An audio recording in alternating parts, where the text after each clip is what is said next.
Bismillahirrahmanirrahim.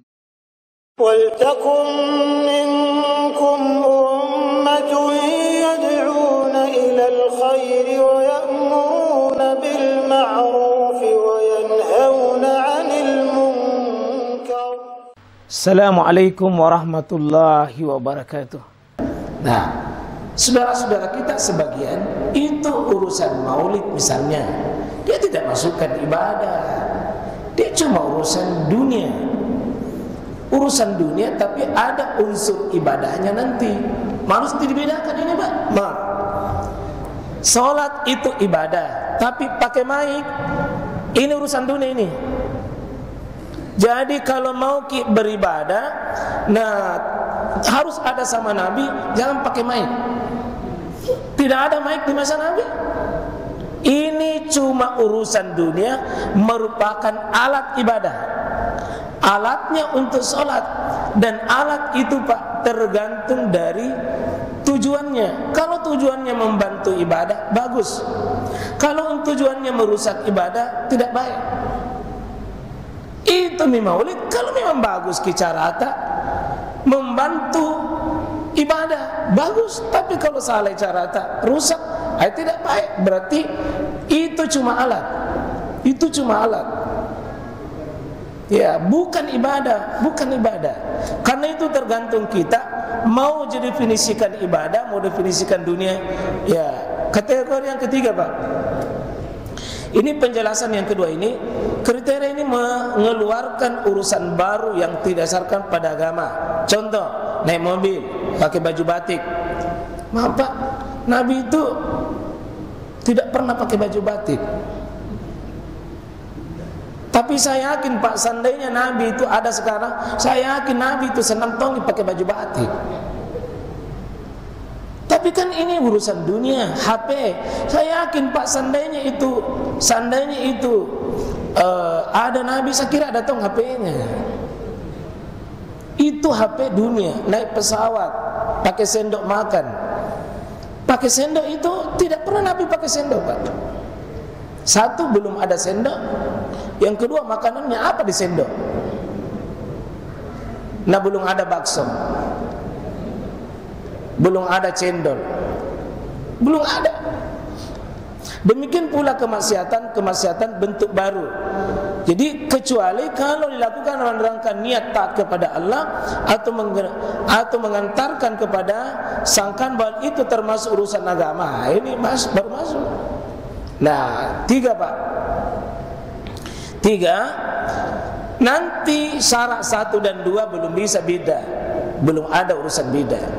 Tidak adanya sandaran bagi para perkara baru yang diadakan ini pada dalil syar'i, baik dengan cara penyandaran khusus maupun umum.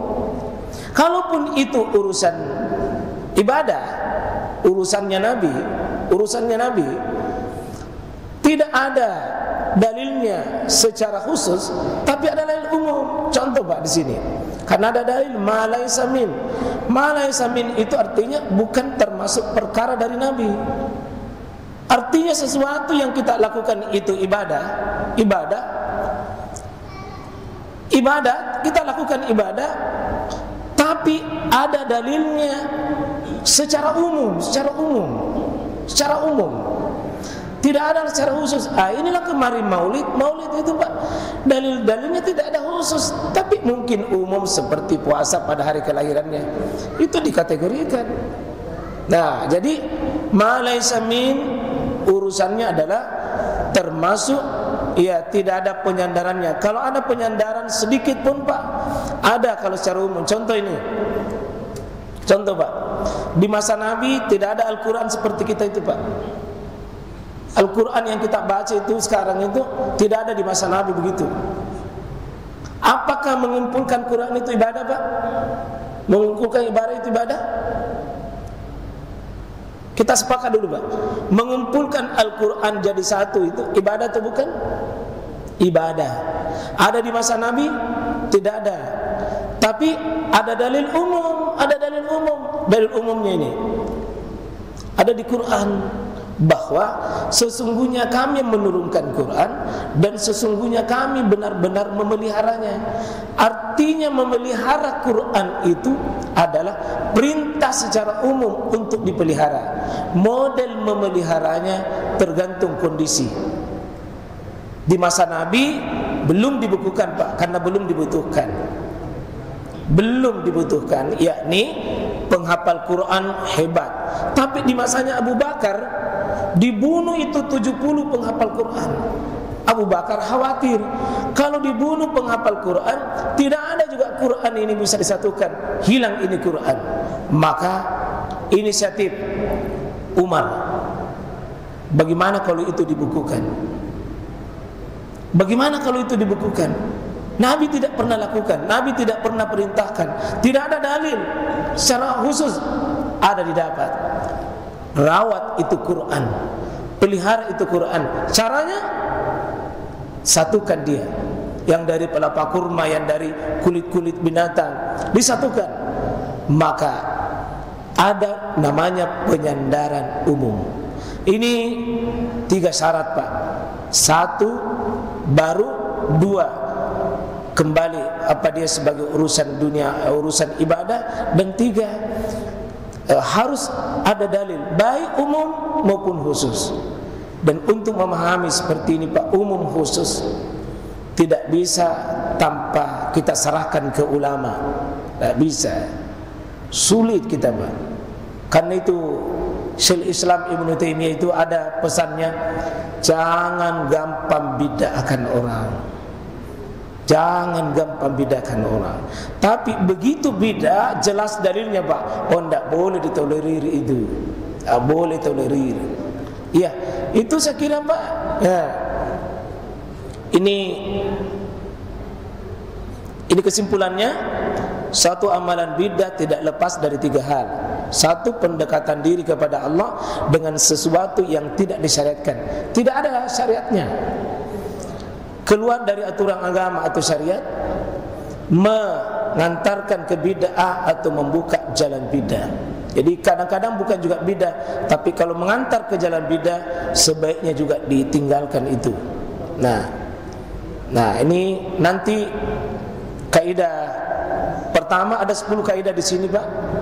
Ada 10 kaidah, tapi karena waktu saya persilakan, mohon kita menambah kalau ada mau ditambah, karena bacaan kita tentu beda-beda Pak. Ilmu kita juga bisa beda-beda, maka mari kita saling melengkapi, bukan saling melemahkan Pak.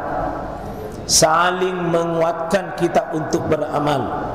Agama ini dibahas Pak, kita bukan niat untuk saling melemahkan orang, saling mengangkat dan saling mengokohkan, saling mendukung, saling berprasangka baik kepada saudara-saudara kita satu sama lain. Iya. Tapi bahasa tutup, jangan gampang memusuhi orang. Siapa tahu kita salah musuh, gara-gara tuduhan kita bid'ah kita musuhi orang, padahal mungkin kita salah paham. Itu yang saya inginkan Pak. Mari kita banyak persaudaraan ini dengan tidak gampang membiarkan bid'ah, tidak juga kita gampang membid'ahkan orang. Betul-betul jelas koridornya baru kita sebut bid'ah. Tapi begitu sudah masuk bid'ah, tidak boleh ditolerir itu. Ada hukum-hukumnya nanti yang kita akan bisa lihat.